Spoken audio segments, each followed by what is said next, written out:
듣다 보면 내공이 쌓이는 방송 2시간 철학의 돌풀입니다. 저희는 한스 요하임 슈테리의 세계 철학사 읽고 있고요. 이번 시간에는 제4부 르네상스와 바로크 시대, 그 중에서도 라이프니츠를 공부해 보겠습니다. 508쪽이고요. 생애와 저작을 먼저 보면 학문적 측면에서 보면 파리에 체류한 4년간은 라이프니츠에게 다대한 결실을 가져온 시기였다. 이 시절에 그는 데카르트를 연구하고 스피노자의 윤리학 수고본을 읽었으며 호이겐스나 아르노 같은 당대의 출중한 인물들과 신교를 맺을 수 있었다. 라이프니츠 스스로 고백하듯 호이겐스는 수학적 학문의 참된 깊이를 처음으로 일깨워준 사람이었으며 아르노는 당시 얀센주의의 수장이었다. 또한 파리에서 돌아오는 길에 그는 스피노자를 방문할 기회를 가졌다. 라이프니츠는 평생 동안 수많은 중요 인물들과 서신을 주고받았는데 서신 교환한 사람이 600명이 넘는다고 합니다. 그가 남긴 편지들은 그의 사상을 이해하는 과정에서 가장 중요한 증거 중에 하나가 되고 있다. 파리에 체류하는 동안 라이프니츠는 미분법, 즉 무한소를 산출하는 수학의 방법도 창시했다. 음, 라이프니츠가 중국의 정신문화에 대해 깊은 식견을 지녔고 또 이 문화를 높이 평가했다는 점에 대해서 어 라이프니츠의 원대한 계획들은 대부분 결실을 거두지 못했다고 해요. 특히 그가 지속적으로 골몰했던 계획, 즉 기독교 종파 중 먼저 카톨릭과 프로테스탄티즘을 재통합시킨 다음 루터교도와 개혁교도만이라도 통합에 이끌어들이려는 계획은 끝내 실현되지 못했다. 음. 그리고 하노버 공국에서 복무하는 동안 라이프니츠는 무엇보다 국법학자와 역사가로 활동했다. 그는 장기간의 문헌 연구 끝에 당대의 가장 우수한 역작에 포함될 만한 방대한 역사서를 집필했다. 이와 병행해서 그는 수학과 철학 연구도 계속 진척시켰다. 하지만 그의 관심사는 너무 다방면에 걸쳐 있었기 때문에 시작한 일의 끝을 보지 못하는 경우가 자주 있었다. 라이프니츠가 편지에서 이런 말을 합니다. 나는 문서실을 뒤지면서 낡은 문헌들을 꺼내 읽고 인쇄되지 않은 증명서들을 수집합니다. 또 나는 수많은 편지를 읽고 답장도 써야 합니다. 게다가 나는 수학의 많은 새로운 연구거리와 철학 분야의 많은 새로운 생각, 그리고 그 밖에 여러 문헌적 탐구에서도 손을 떼고 싶지 않습니다. 그래서 나는 무엇부터 손대야 할지 알 수 없을 때가 많습니다. 음. 라이프니츠가 실로 믿을 수 없을 만큼 박학다식한 인물이었다는 점은 그가 철학자이자 신학자, 외교관, 수학자, 역사가, 사서로서 중요한 업적을 남겼을 뿐 아니라 기술적 분야 즉 시계와 풍차, 수력 앞잡기 등도 연구했고 이 광산에서 지질학자와 기술자로 일하기로 했다는 사실에서 분명하게 드러난다. 대단한 사람이에요. 욕심도 많고 이것저것 많이 손대고. 513쪽 라이프니츠 철학의 기본 사상을 보겠습니다. 모나드론. 라이프니츠 형이상학의 첫 번째 핵심 부분인 모나드론을 분명하게 이해하려면 먼저 데카르트의 실체 개념, 특히 물체적이고 연장적인 실체 개념을 상기해야 한다. 라이프니츠는 이 실체를 두 가지 방향에서 비판하고 있다. 데카르트는 모든 자연현상을 연장과 운동의 개념으로 설명할 수 있다고 생각했으며 운동 보존의 법칙을 제시했다. 그러나 라이프니츠는 그에 반대하는 입장을 취한다. 만약 물체 세계를 연장의 관점에서만 고찰하면 운동은 물체들 서로의 인접관계에서 나타나는 변화, 즉 공간을 차지하는 부분들끼리 위치 이동에 불과한 것이 된다. 만약 그렇다면 운동 일반을 어떻게 객관적으로 확인할 수 있는가? 이는 전적으로 불가능할 것이다. 운동은 순전히 상대적인 것이다. 어떤 물체는 움직이는 것으로 보이고 어떤 것은 그렇지 않다면 이는 전적으로 관찰자의 관점에 좌우된다. 물리학 지식이 있는 독자라면 감지할 수 있겠지만 여기서 라이프니츠의 고찰은 상대성 이론의 몇 가지 단초에 근접하고 있다. 이어서 소개되는 라이프니츠의 견해는 더욱 그렇다. 운동은 힘의 개념과 분리될 수 없다. 운동 배후에 존재하면서 운동을 야기할 힘이 없다면 운동은 순전히 그림자 놀이에 지나지 않을 것이다. 힘, 오늘날 영어로 표현하면 에너지야말로 참으로 실제적인 것이다. 동일하게 유지되는 것은 아마 운동이 아니라 힘일 것이다. 운동하던 물체가 정지하면 운동은 중단되지만 물체는 힘으로써의 자신의 속성 내지 힘을 표현하는 속성을 상실하지 않는다. 다만 물체에서 작용하는 힘이 이제 다른 형식, 잠재적 에너지로 변한 것뿐이다. 따라서 우리가 상정해야 하는 것은 운동 보존의 법칙이 아니라 에너지 보존의 법칙이다. 라이프니츠는 연장적 실체에 대한 데카르트의 견해를 또 다른 관점, 즉 연속성과 분할 가능성이란 관점에서도 비판한다. 수학적 공간은 연속체이며 무한히 분할 가능하다. 만약 데카르트처럼 순전히 기하학적 견해에 입각해서 물체 세계를 연장으로 파악한다면 물질 역시 연속체이며 무한히 분할 가능하게 될 것이다. 그런데 라이프니츠는 물리학적 의미의 물질이란 기하학적 의미의 공간과 다른 것임을 인식한다. 수학적 의미의 연속체란 관념적 표상일 뿐이며 실제하는 부분들로 이루어지지 않는다. 수학적 의미의 연속체는 임의로 분할될 수 있다. 물론 이는 이 연속체가 표상이므로 생각 속에서 일어나는 일이다. 현실의 물질은 단순히 연장과 동일시될 수 없다. 이러한 주장은 라이프니츠가 분명히 강조하는 견해, 즉 물체에는 한갓 연장의 개념만으로 파악될 수 없는 타성이 내재해 있다는 견해를 뒷받침한다. 현실은 오로지 실제하는 부분들로 구성되는 것입니다. 이 부분들은 결코 임의로 분할될 수 없다. 이런 견해는 고대 그리스인들이 개진한 원자론을 연상시킨다. 라이프니츠는 고대 원자론에 만족할 수 없었다. 대체로 라이프니츠는 기계론적 자연관, 예를 들어 갈릴레이의 자연관을 적극적으로 옹호했지만 동시에 이를 넘어서고자 했다. 왜냐하면 그는 이러한 자연관의 원리란 그 자체에 내재된 것이 아니라 형이상학적 개념들이 근거한다고 확신했기 때문이었다. 고대 원자론의 경우도 마찬가지였다. 라이프니츠는 기계론적 원자 개념을 아리스토텔레스의 엔텔레키, 즉 형상과 영혼을 부여하는 힘의 개념과 결부시키며 이로부터 특유한 개념인 모나드를 끌어냈다. 말 그대로는 단일성을 뜻하는 이 용어를 라이프니츠는 조르다노 브루노에게서 빌려온 것으로 추정된다. 그렇다면 모나드란 무엇인가?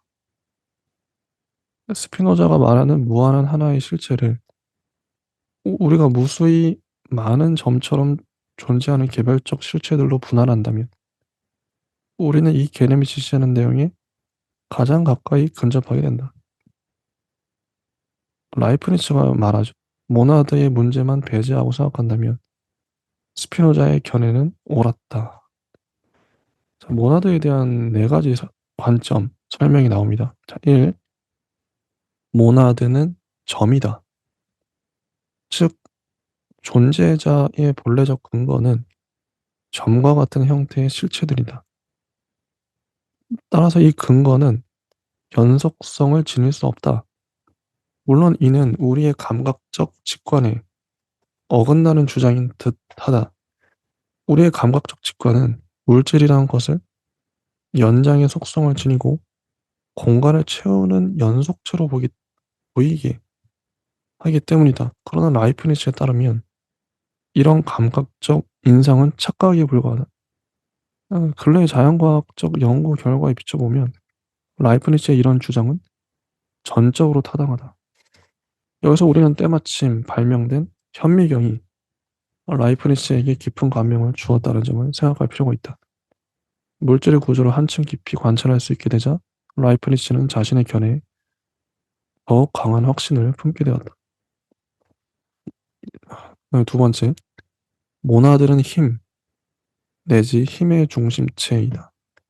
라이프니츠에 의하면 하나의 물체란 점 모양을 가진 수많은 힘의 중심체가 이뤄내는 복합체이다. 이런 견해 역시 칸트와 쇼펜하우어의 비판적 철학에 의해 더욱 발전했을 뿐 아니라 이후 자연과학 연구에 의해 정당성도 획득했다. 그다음 세 번째, 모나드는 영혼이다. 점과 같은 모양의 이 근원적 실체들은 각기 정도의 차이는 있으나 일반적으로 영혼을 지닌 것이라 생각될 수 있다. 가장 낮은 단계의 모나드는 말하자면 꿈을 꾸거나 혼미한 상태에서 존재한다. 이러한 모나드는 불분명한 무의식적 표상이다. 인간의 영혼처럼 좀 더 높은 단계에 있는 모나드는 의식을 지니고 있다. 가장 높은 단계의 모나드인 신은 무한한 의식과 전지한 능력을 가지고 있다. 자, 그다음 네 번째. 모나드는 개체이다. 똑같은 두 개의 모나드란 존재하지 않는다. 모든 모나드는 최상위의 신적 모나드에서 최하위의 가장 단순한 모나드에 이르기까지 빈틈없는 연속적 계열을 이루고 있다. 이 계열 안에서 개개의 모나드는 자신의 독특한 위치를 점하며 각기 독특하고 고유한 방식으로 우주를 반영한다. 개개의 모나드는 잠재적으로 전체 우주를 비추는 거울이다. 모나드는 외부로부터 단절되어 있다는 점에서도 개체적이다. 모나드에는 창문이 없다. 모나드와 더불어 모나드 안에서 일어나는 모든 것은 모나드의 본성에 따라 그 자체에서 연원한다. 즉 그런 모든 것은 신의 창조 행위에 의해 모든 모나드는 이런 창조 행위를 통해 신적인 근본 모나드에서 산출된 것이다. 모나드에 잠재되어 있다. 자, 모나드는 점이고 힘이고 영혼이고 개체입니다. 자, 넘어가서 예정 조화설이 나와요. 데카르트에 따르면 실체에는 사유와 연장이라는 두 가지가 있다. 그러나 특히 인간의 경우 이 양자의 상호 관계를 데카르트는 제대로 해명할 수 없었죠. 라이프니츠의 견해에 따르면 실체에는 무한히 많은 수로 존재하며 모나드가 바로 그런 실체들이다. 개개의 모나드는 독자적 표상 세계를 지니고 있고 전체 세계는 바로 그런 모나드와 그것들의 표상으로 이루어진다. 물론 모든 모나드는 함께 어울려서 세계의 전체적 조화를 형성한다. 그런데 모든 표상은 개개의 모나드가 독자적으로 발생시키는 것임에도 불구하고 서로 조화를 이룬다는 사실. 예컨대 우리 인간들은 하나의 공통된 세계에 살며 그 안에서 사유와 행위의 지침을 발견해 나간다는 사실은 어떻게 설명될 수 있는 것일까? 이는 모나드 자체로부터 해명될 수 없는 물음이다. 유명한 시계의 비유를 드는데 서로 조금의 차이도 없이 시계 반으로 움직이는 두 개의 시계가 있다고 하자. 이러한 일치가 일어나는 것은 세 가지 방식으로 설명될 수 있다. 먼저 두 시계는 애초부터 기술적 장치에 의해 연결되어서 서로 의존하기 때문에 차이를 나타낼 수 없다고 생각해 볼 수 있다. 다음으로 두 시계를 끊임없이 조절하는 기계 감독자가 있다고 가정할 수 있다. 마지막으로 두 시계는 아주 정교하고 정확한 기술에 의해 제작된 것이기에 차이가 생길 수 없는 것이라 생각해 볼 수 있다. 이 비유를 실체들의 관계에 적용시켜 보면 다음과 같은 설명을 얻는다. 먼저 두 실체 사이에는 상호작용이 존재한다고 생각할 수 있다. 데카르트가 처했던 딜레마는 다음과 같은 것이었다. 그런 자신이 설정한 두 실체, 특히 인간이 지닌 정신적 요소와 물리적 요소가 조화를 이룬다는 엄연한 사실을 부인할 수 없었지만 양자의 상호작용을 선뜻 인정할 수도 없었다. 그럴 것이 데카르트는 개념상 아무 공통점도 갖지 않는 두 실체를 사유의 출발점으로 삼았기 때문에 여기에서 이제 기회 원인론자들은 두 번째 설명 방식을 동원해 문제를 해결해 보려 했다. 그들은 끊임없는 간섭에 의해 조화를 유지시키는 기계 감독자의 역할을 신에게 맡겼다. 라이프니츠는 이 두 가지 설명 중 어느 것도 받아들일 수 없었다. 왜냐하면 그의 모나드들은 창문이 없고 서로 무관하며, 기의 원인론은 자연스러운 방식으로 설명되어야 할 문제에 억지스러운 구제자로서의 신, 그러니까 데우스 엑스 마키나죠. 을 끌어들이는 것으로 생각되었기 때문이다. 그리하여 라이프니츠는 세 번째 가능성을 선택한다.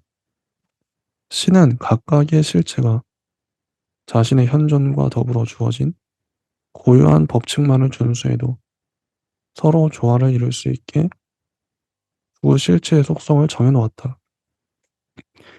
이로 인해 마치 두 실체 사이에서 상호 영향이 발생하거나 신의 손길이 늘 개입하는 것처럼 보이는 것이다. 이것이 바로 라이프니츠의 예정조화설, 신에 의해 미리 계획된 세계 조화의 이론이다. 물론 또 하나의 전혀 다른 더 단순한 가능성이 존재한다. 이는 스피노자가 택한 가능성이다. 스피노자의 사유에서는 두 개의 시계, 즉 서로 분리된 두 실체란 존재하지 않는다. 존재하는 것은 오직 신적 실체뿐이다. 만약 우리가 사유와 물질 세계 사이에서 조화를 확인한다면 이는 전혀 놀라운 일이 될 수 없고 아무런 설명도 요하지 않는다. 왜냐하면 두 가지 모두 유일한 실체의 속성이기 때문이다. 즉 신은 사유의 속성에서 자신을 드러내는가 하면 연장의 속성에서 자신을 계시하기도 한다. 스피노자의 사유에서는 두 개의 시기가 존재하는 것이 아니라 두 개의, 혹은 더 많을 수도 있으나 우리 인간에게는 두 개만 보이는 숫자판이 동일한 구동장치에 의해 움직이는 단 하나의 시계가 존재하는 셈이다. 그렇죠. 라이프니츠는 스피노자와 한계를 갈 수 없었다. 그 길로 들어섰다면 라이프니츠도 스피노자의 범신론, 즉 신 안에 세계가 있고 세계 안에 신이 있으며 신과 세계란 일치한다는 입장에 빠져들었을 것이다. 라이프니츠는 신이 세계 너머 위에 세계 너머 저 위에 존재한다고 확신하는 유신론적 입장을 고수했다. 따라서 그는 스피노자의 학설에 비하면 다소 자기적인 요소마저 눈에 띄는 거창한 예정 조화설을 필요로 했다.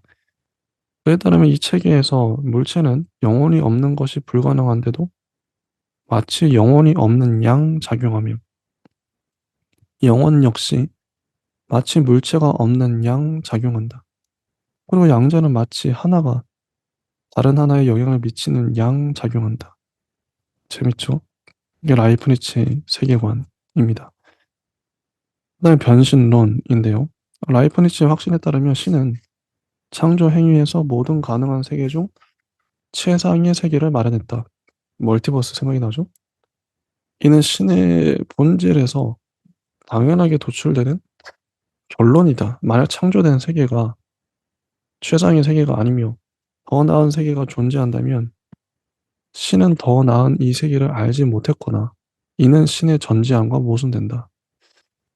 창조할 능력이 없었거나 이는 신의 전능함과 모순된다. 창조할 의지가 없었다는 이는 신의 지선함과 모순된다. 결론이 나올 수밖에 없기 때문이다.